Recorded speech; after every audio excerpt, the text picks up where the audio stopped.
Hi everyone, I am Gaurav Rai from NIT DGP. तो मैं इस वीडियो में आप सबको बताऊंगा कि जेईई मेंस 2024 का एलिजिबिलिटी क्राइटेरिया क्या है। तो बस अगर आपको एग्जाम में बैठना है तो इसका कोई एलिजिबिलिटी क्राइटेरिया एज सच नहीं है।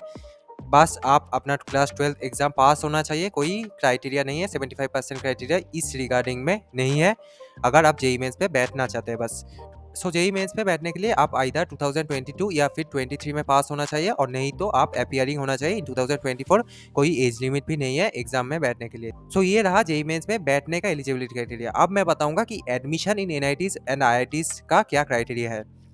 तो इधर आप देख सकते हैं चैप्टर 14 में लिखा हुआ है, page 43 of the information bulletin of JEE mains 2024 admission to NITs, triple ITs और आईआईटीज में भी यही फॉलो होता है। तो इधर आपको 75% मार्क्स चाहिए क्लास 12 में, या फिर अगर आप कोई भी स्टेट बोर्ड से है तो आप अपने स्टेट बोर्ड के टॉप 20 परसेंटाइल में होना चाहिए।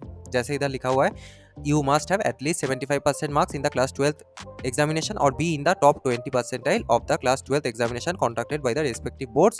ये है जनरल, ईडब्ल्यूएस, ओबीसी के लिए। और एससी एसटी के लिए आपको सिर्फ 65% मार्क्स चाहिए क्लास 12 में। सो इसके साथ साथ आपको ये भी ध्यान रखना है कि candidate is also required to pass in each of the subjects of class 12 और क्वालिफाइंग एग्जामिनेशन। ये तो मैक्सिमम होंगे ही, सब पास ही होते हैं। सो आपको ये चीज ध्यान रखना है कि आइदर 75% होना चाहिए या फिर टॉप 20 परसेंटेज, दोनों ही एक साथ नहीं चाहिए। किसी किसी बोर्ड में टॉप 20 परसेंटेज 75% से ज्यादा होता है, तो उनमें 75% ही एप्लीकेबल होगा। और जहां 75% से कम है टॉप 20 परसेंटेज, तो उधर आपको ये फायदा मिलेगा। जैसे वेस्ट बंगाल बोर्ड हो गया, इधर टॉप 20 परसेंटेज 70-71% के आसपास में आता है। सो ये आपको ध्यान रखना है, 75% या फिर टॉप 20 परसेंटेज। अब आपके मन में डाउट आ रहा होगा कि टॉप 20 परसेंटेज पता कैसे चलेगा।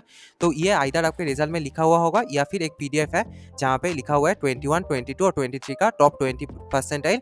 तो ये पीडीएफ मैं टेलीग्राम पे डाल दूंगा, या फिर आप पॉज करके भी इधर से देख सकते हैं। सारे बोर्ड्स का दिया हुआ है, जो बोर्ड अपने रिजल्ट में मेंशन नहीं करते। इधर जो बोर्ड्स का नहीं है उनके रिजल्ट में मेंशन हुआ है परसेंट के साथ साथ परसेंटाइल में। जैसे वेस्ट बंगाल बोर्ड का 2023 का रिजल्ट अगर आप देखेंगे तो उधर परसेंट भी लिखा हुआ है और परसेंटाइल भी लिखा हुआ है। तो ये आप देख लीजिएगा आप कौन से बोर्ड से है उस हिसाब से, या फिर अगर 75% है तो सीधा सीधा आप एलिजिबल है। तो आई थिंक आप समझ गए। और कोई भी डाउट हो तो कमेंट सेक्शन में जरूर पूछ लेना, और वीडियो अगर हेल्पफुल लगा तो वीडियो को लाइक कर देना। और ऐसे ही यूजफुल वीडियोस चैनल पे मिलता रहेगा, तो चैनल को जरूर सब्सक्राइब कर लेना। आज के लिए इतना ही, बाय।